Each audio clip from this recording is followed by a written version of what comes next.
Every morning, I wake up hours before my boyfriend does, and I say good morning to myself. I make sure I get sunlight in my eyeballs as soon as possible. I fold my pajamas, I make the bed, and then I do my morning routine.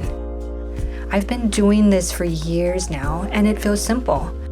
I don't think about it, I just do it. It is a non-negotiable. But it definitely wasn't always like this. In my 20s and early 30s, I tried really hard to be somebody who took good care of herself. From the outside, it looked like I was staying active and being in nature and doing self-improvement. From the outside, it looked like self-care and self-love. But the truth was, I was actually in deep self-abandonment. I want to look perfect. I want to come off the way that I always wanted to. Which means I was suppressing my own emotions and my own inner awareness in order to prioritize getting external validation. Because the truth was, I was actually doing all of this from a place of fear. I had this fear of not being good enough in the eyes of my boyfriend or society. And I was motivating myself by watching videos of perfect and sexy, incredible yoga girls doing perfect and sexy, incredible yoga poses. And I was telling myself, this is why your boyfriend doesn't love you more. You're nothing special or impressive. And if you do not step up your game, he's gonna leave you for someone like her. So I was getting on the yoga mat in full self-disgust. All I thought about the whole time was, why aren't you better yet? Just hurry up and improve or else he's gonna realize you're nothing special. And my relationship with myself was like being with a tiger mom 24/7. Constantly saying that I'm not good enough and blah, blah. Constantly shaming myself, pointing out all my flaws, threatening myself, hating myself for being so far from my goals. And of course, because I was treating myself like this, I didn't enjoy doing any of this. It felt like a burden, a chore, a punishment. And so I could only keep it up for a few days or a few weeks at a time, and then I would always get lazy and discouraged, which made me hate myself even more for not being disciplined enough. And this went on until finally one day around age 35, something just completely unexpected happened.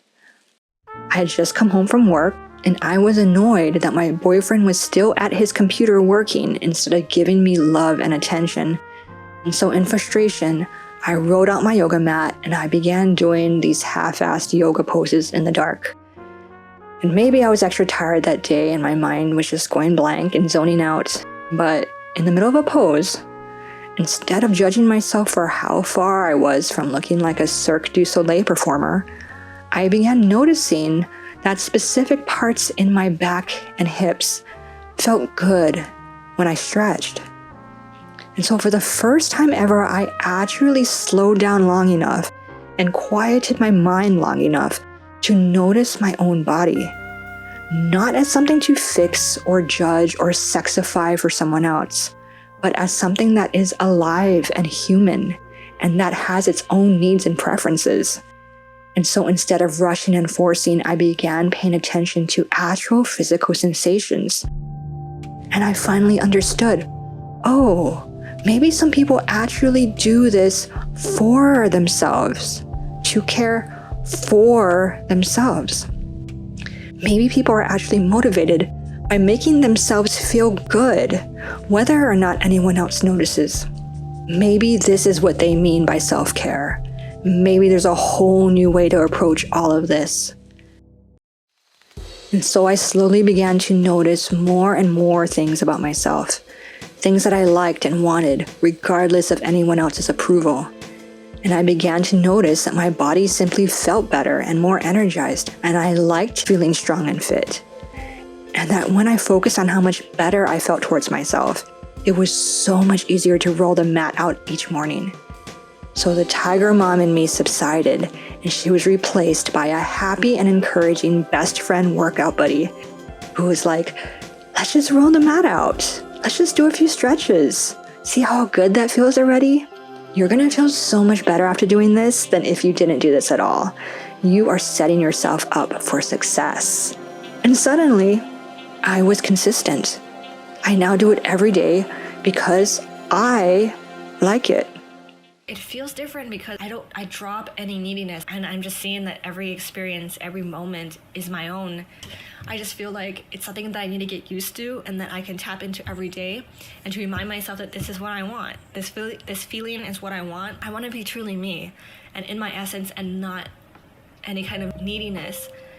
The more I became internally motivated in my personal life, the more I grew to truly like and trust myself. And once I did that, the comparison and craving for external validation subsided. Now I am happier with myself more than ever before, and any compliments or love I receive for all my personal efforts is truly just the sprinkles on the cake. And this happened all because my relationship with myself changed from one of unhealthy self-abandonment to one of a loving connection and a fun friendship vibe. If you are experiencing self-abandonment, I want you to know that that is completely understandable because society never teaches us any of this. In fact, we're just taught to pay attention to making everyone else happy and to prioritize finding love outside ourselves. And this is why I am dedicated to helping you understand what it truly means to love and be yourself. Thank you so much for watching, and I will see you again soon.